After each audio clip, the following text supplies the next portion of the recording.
Why was the EU AI Act so difficult to pass? Imagine trying to set rules for something as fast-changing and complex as artificial intelligence. That's exactly what the European Union faced with the EU Artificial Intelligence Act.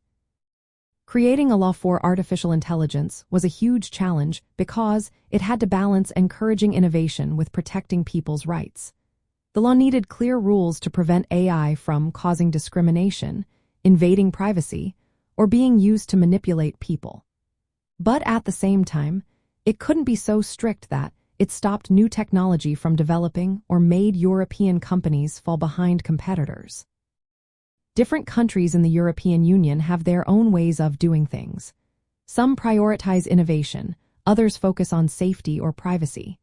Getting all these countries to agree on one set of rules was tough. Industry leaders, especially big tech companies, pushed back because they worried about high costs and how regulations might slow down their work. They wanted rules that were clear but not too burdensome. The law also introduced new ideas like classifying AI based on risk levels. High-risk AI systems, like those used in healthcare or transportation, had to meet strict safety standards. But defining what counts as high risk was complicated and led to many debates. Plus, setting up the technical standards and assessment procedures took time because the technology was still evolving. Without clear guidelines, it was hard to know how to enforce the rules effectively.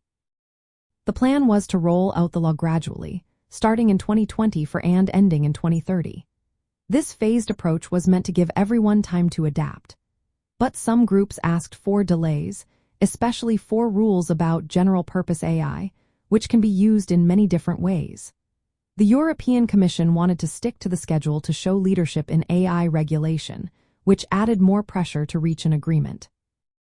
Another big hurdle was making sure the law protected fundamental rights like privacy, non-discrimination, and human dignity.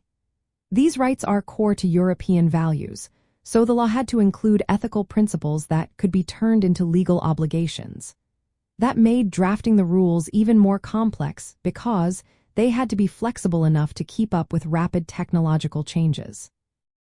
All these factors meant the process took a lot longer than expected. The law went through many rounds of talks, revisions, and compromises before it was finally approved in March 2020 by the European Parliament and in May 2020 by the European Union Council. Because this was the first major effort to regulate artificial intelligence worldwide, it was a tough but important journey to create a legal framework that aims to keep people safe while still encouraging technological progress.